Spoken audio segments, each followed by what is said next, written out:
Vande Bharat live TV में आज हमारी टीम पहुंच चुकी है परबतसर, जहां पर जहांगीर समाज द्वारा जहांगीर छात्रावास का भूमि पूजन एवं शिलान्यास किया जा रहा है। आज के कार्यक्रम के मुख्य अतिथि हमारे साथ जुड़ चुके हैं श्रीमान लादूराम जी जहांगीर, जो इस कार्यक्रम के मुख्य अतिथि और यजमान मामा सर रहे हैं। आइए हम उनसे बात करते हैं जहांगीर छात्रावास को लेकर उनके क्या प्रतिक्रिया है। आज जहांगीर छात्रावास का जो भूमि पूजन है उसको लेकर आपकी क्या प्रतिक्रिया है?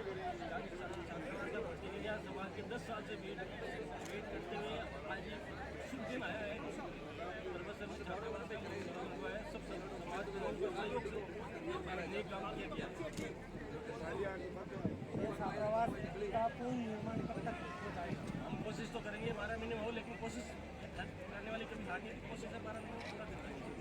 ये जो छात्रावास है ये अपने कितना महत्वपूर्ण है अपने समाज के लिए? ये समाज के लिए बहुत महत्वपूर्ण है। परबतसर में ऐसा कोई साधन नहीं है बच्चे पढ़ सके, IIT कर सके। हेलो, 5100 रुपया बंसीलाल जी बामनिया देवली इनकी ओर से, 1100 रुपये लक्ष्मी नारायण जी करल खानपुर इनकी ओर से। छात्रावास के निर्माण समिति के अध्यक्ष श्रीमान कैलाश जी किंजा, नटवर जी आज का कार्यक्रम बहुत ही अच्छा रहा, प्रभावी रहा। लार गड़ा वाला तुझे बच्चे गड़ा हुआ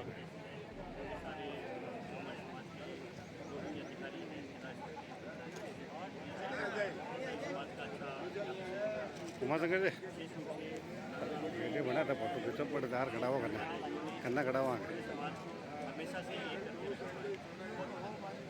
निश्चित तौर पर हमारा समाज बहुत आगे जाएगा। आज के इस प्रोग्राम को लेकर जिस तरह से भीड़ दिखाई दी, महिलाओं की, बुजुर्गों की, युवा साथियों की, हम उम्मीद करते हैं कि आज के इस कार्यक्रम में जहांगीर समाज के लिए अद्भुत यादगार ऐतिहासिक दिन रहेगा।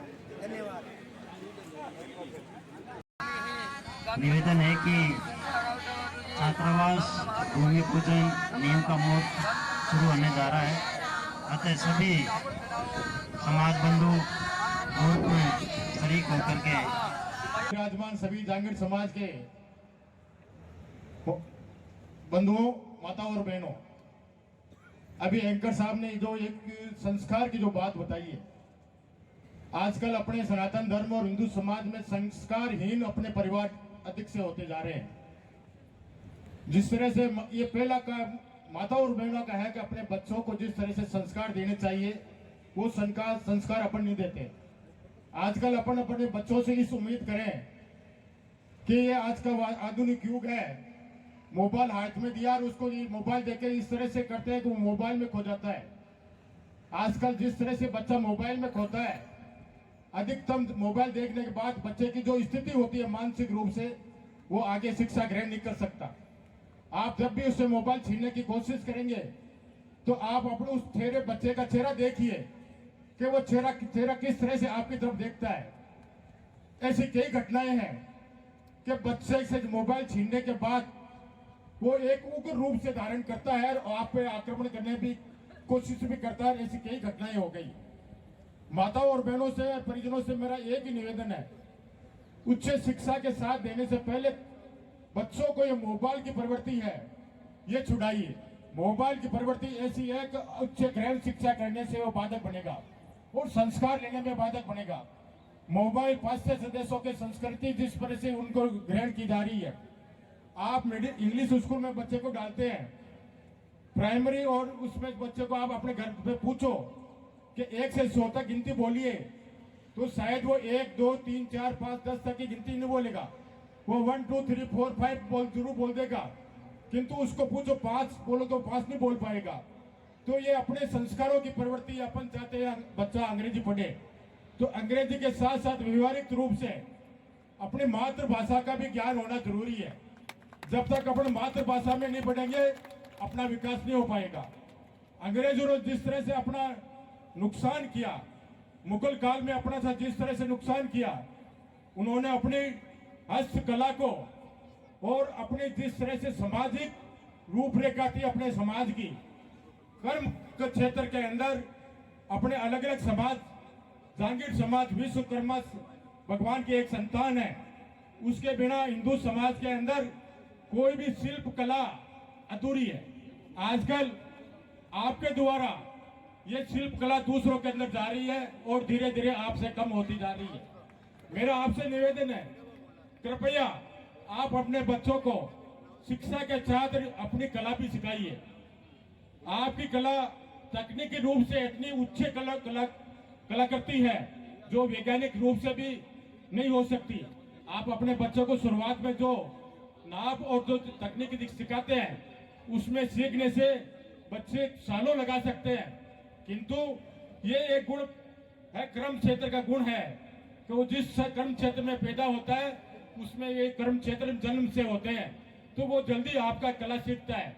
तो मेरा आपसे यही एक निवेदन है कि अपनी कला को और अपनी शिल्प कला को नहीं छोड़ें, साथ ही व्यवहारिक रूप से अपनी मातृभाषा और सनातन धर्म के जो संस्कार है और अपने परंपराएं है, वो मर्यादा है, उनको भी अपने साथ रखें। अंग्रेजों ने जिस तरह से अपनी इस कला को समाप्त किया, पुनः जागरण के लिए आपका समाज आगे बढ़े। मेरा आपसे यही है, सनातन धर्म में आपकी समाज की एक अनूठी पहचान और स्थापना है कि आपका समाज ब्राह्मण भी है, ओबीसी भी है और अन्य क्षेत्रों में आपका समाज आगे बढ़े। आप शर्मा भी लगाते हैं, आप ओबीसी के ऊपर वर्मा भी लगाते हैं। शर्मा और वर्मा छोड़िए, आप एक केवल हिंदू लगाइए और जांगीर लगाइए, सुथार लगाइए, सिंगर लगाइए, किंतु शर्मा और वर्मा कुछ नहीं है जब तक अपन है। हिंदू एक है तो अपन रहेंगे, अपन एक नहीं रहेंगे तो आने वाले समय में ना आप रहेंगे, ना हम रहेंगे, ना हमारी कला रहेंगी। जय हिंद, जय भारत। शैक्षणिक व्यवस्था में भी अब आगे बढ़ रहा है। कई अभी कोचिंग इंस्टीट्यूट भी खूब आ रहे हैं, कोटा वाले भी आ रहे हैं, तो उनका भी किसी से साथ में जोड़ के उनके साथ में करके इस भवन में काम करें तो भी वो भी ठीक रहेगा। और मैं आपकी कार्यकारिणी और संस्था को बधाई देना चाहूँगा कि आप लोग ये कार्य कर रहे हैं, उसके लिए बधाई साधुवाद। जांगीर समाज को भी मैं बधाई और साधुवाद देना चाहूँगा कि आपका एक समाज ऐसा है जो कर्म में विश्वास रखता है, जो कर्मशील समाज है। मैंने आपके समाज को कहीं भी कोई विवादित मामलों में पड़ते नहीं देखा, कहीं कोई ज्यादा फालतू की मांग करते हुए या काय भाव करते हुए वो नहीं देखा। आपका समाज हमेशा मेहनत करके और आगे बढ़ने में विश्वास रखने वाला समाज है। ये भी एक बहुत अच्छी बात है कि आप लोग मेहनत करके इस राष्ट्र को भी आगे बढ़ाने में आप लोगों का सहयोग रहता है। और आपकी विचारधारा राष्ट्रवादी विचारधारा है। राष्ट्रवादी पार्टी, भारतीय जनता पार्टी से आपका 90% समाज जुड़ा हुआ है, उसके लिए मैं आप लोगों को धन्यवाद और साधुवाद देना चाहूँगा। तो अभी मुझे ट्यूबवेल के लिए कहा है और सहयोग के लिए कहा है। मैं ट्यूबवेल के लिए मैंने अभी सरपंच साहब से बात कर रहा था हमारे कि भाई यहाँ पानी खा रहा है बिल्कुल। मेरा पास में गैस गोदाम के पास में जगह है, गैस गोदाम तो मैंने बेच दिया था, उसके पास में जगह है, वहाँ ट्यूबवेल कराया था, इतना खारा पानी। अन्याय पूजा रिद्धि सिद्धि श्री गणपति देवता सर्वविद्ये परिपूर्णता। हरि ओम महाजयंती मंगला काली भद्र काली कपालिनी दुर्गा चावल।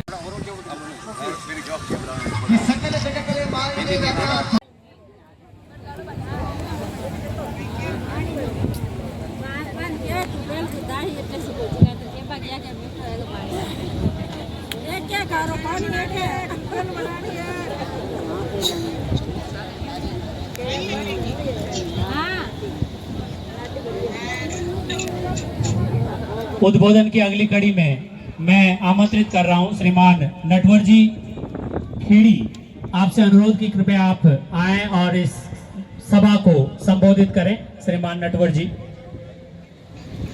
बहुत बहुत धन्यवाद। बोलो विश्वकर्मा भगवान की। आंधी क्या तूफान, बोल दो ना जोर से। आंधी क्या है तूफान मिले, चाहे जितने व्यवधान मिले, बढ़ना ही अपना काम है, बढ़ना ही अपना काम है। मंचासीन